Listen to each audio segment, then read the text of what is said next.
first came to Cambodia about 10 years ago for a film, and we were the first film back since the war, so we didn't know quite what it was going to be like or what the people were going to be like, and it was the first time I became aware of landmines.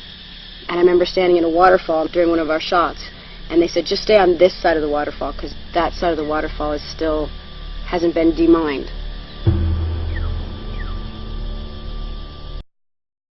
From America, I thought, what does that mean? It hasn't been demined. It's just the craziest. It doesn't cross our mind that there are all these children and people walking around areas that have landmines in the grounds, and that's just a part of their daily life.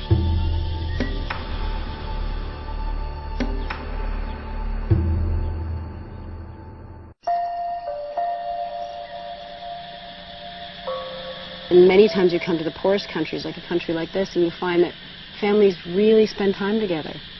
They work together, they hold on to whatever little they have, and it binds them, and they appreciate, and so they spend their time, and one of their big things is to just go up on an elephant and watch the sunset.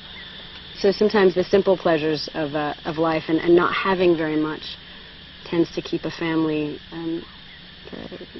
together in a way that I think we can learn from, that I certainly have learned from. Appreciate something very simple.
Đại cánh long vật tì miền bên nơi nơi cỏ trôi trông on đẹp là tay miền tây cho lòng màu cỏ nhạt để tôi đẹp cứ nó comment đôi tay áo thiên chi lư cầm bự ô bắt đáp vô với lòng vinh lời on đẹp là tay miền tây cho lòng cỏ nhạt để tôi đẹp cứ nó comment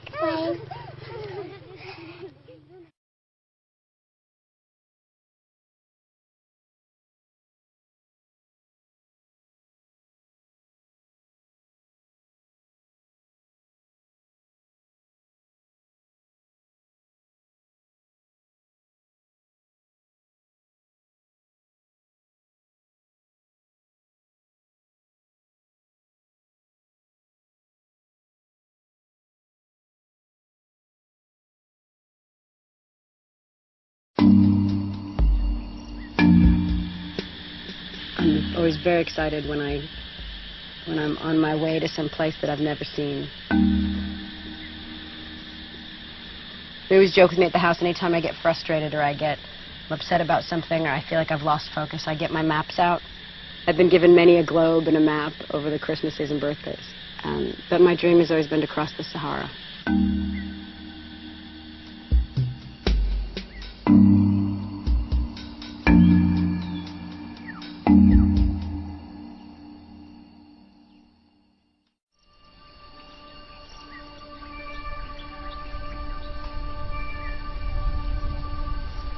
Cambodia, I think, is one of the most beautiful countries in the world. I fell in love with it at first, and the people, and then I came back a few years later with the UN. I was playing bricks with a little boy on the floor. We were playing with these blocks, and it dawned on me that my family was here, and and I had never really, I'd thought about adoption, but I hadn't really It hadn't all made sense. It hadn't come together. I wasn't ready to be a mom. I didn't know anything. But I saw this little boy, and I thought, I don't know, I don't believe in fate or destiny or things like that, but something suddenly felt right. And then I came back a third time and met my son.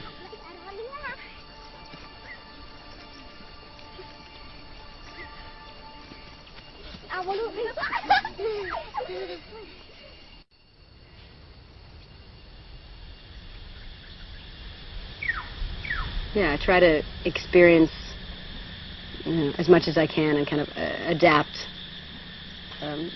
so we can blend and have a full experience. So you try to not hold on to those things that are your comforts of home, and you try to let them go and be of the new country. The biggest thing, actually, to be honest, here in Cambodia is my boys love to eat crickets. It's their favorite thing. And they eat them like... when I first gave it to them, I thought I wanted them to understand culturally. I wanted them not to be, turned off by something that was of their culture. So I bought it, and I said, "Let's all..." And they ate them like Doritos, and they wouldn't stop. And they brought to-go boxes home, and I had to actually ban the cricket eating at a certain point because I was afraid they were going to get sick from too many. So as soon as we landed, we had a friend bring us 2 to-go boxes full of crickets, and we all sat in the car eating them. But they're good. They are like a potato chip. We've had the beetle. They call it a cockroach. I think it's more like a beetle. I have yet to have the tarantulas on a stick or spider soup here. It does seem like an odd thing to eat. No, it does. I don't know if I can get around the fur, but you got to try everything.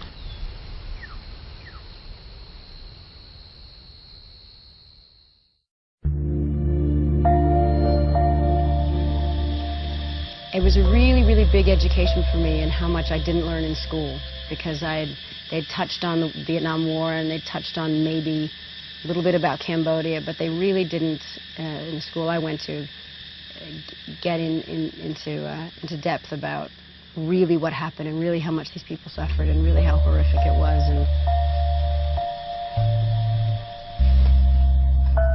the point is, they've been through all of that, and they live in extreme poverty. And they are some of the most sweet-natured people you'll ever meet in your life. And you can't imagine how they can be so at peace and so kind and so open with what they've gone through. And you think, how is that? Can you imagine the things we complain about?